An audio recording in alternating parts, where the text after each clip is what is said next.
Everyone, কেমন আছো সবাই? আশা করি সবাই ভালো আছো। নতুন একটা ভিডিওতে সবাইকে ওয়েলকাম। দেখতেই পাচ্ছ আমি টোটোর সামনে এবং মা, জেঠিমা, দিদি সবাই পিছনে।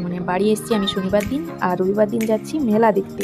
আমাদের এখানে রয়াপাড়া শিব মন্দিরে পুজো হচ্ছিল শিব চতুর্দশী উপলক্ষে, সেই জন্য অনেক দিন পর সবাই মিলে যাচ্ছি। আর দেখো গ্রামের পরিবেশটা কত সুন্দর, আমাদের এখানকার পরিবেশ সত্যি খুবই সুন্দর। আর লেখাই আছে দেখতেই পাচ্ছ শিব চতুর্দশী মেলা, বুঝতেই পারছো। আর আমরা মন্দিরের মধ্যে পুজো প্রবেশ করেছি, তার মধ্যে প্রধান হচ্ছে পুজো দেব। দেখো আমি, সোনামণি, কাকিমা, দুজন বোন, দিদি এবং মা, জেঠিমা, দেখতেই পাচ্ছ। সবাইকে বললাম একটু দেখো, যেহেতু আগে ভিডিও করতে পারিনি, তাই এখানে এসেই একটু ভিডিও করছিলাম। আর এই হচ্ছে আমার জেঠিমা, আগে হলো মা, আর পিছনে হচ্ছে দিদি, কাকিমা, জেঠিমা সবাই মিলে। তার মধ্যে সোনামণিকে নিয়ে আগে আমরা চলে যাচ্ছি মন্দিরে, কারণ মন্দিরে কি আগে পুজো দেবো, মেন উদ্দেশ্য আমাদের পুজো দেওয়া।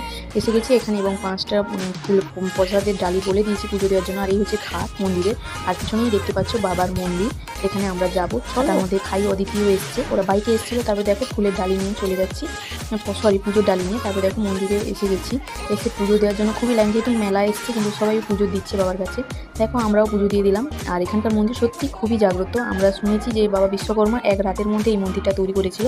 আর এই শিবলিঙ্গটা প্রত্যেক বছর এক এক সিঁড়ি করে বাড়ে। আর এই হচ্ছে দেখো মন্দিরের চারপাশের পরিবেশ, এখানে বিয়েও হয়। আর পাশে এখানে অনেকগুলো মন্দির, এখানে হচ্ছে এটা কালী মন্দির, এখানেও পুজো দেয়, যে যার মতো প্রণাম করে নিয়েছি। তারপরে এখন হয়েছে একটা দুর্গা মন্দির এখানেও, তার আগে আছে আর একটা শিব মন্দির যেটা বলা যায়, সেই মন্দিরটা ঘোরা হয়নি। তারপর দেখো অনেকটা তাড়াতাড়ি করে চলে এসেছি, যেহেতু সোনামণিকে নিয়ে যাচ্ছিলাম।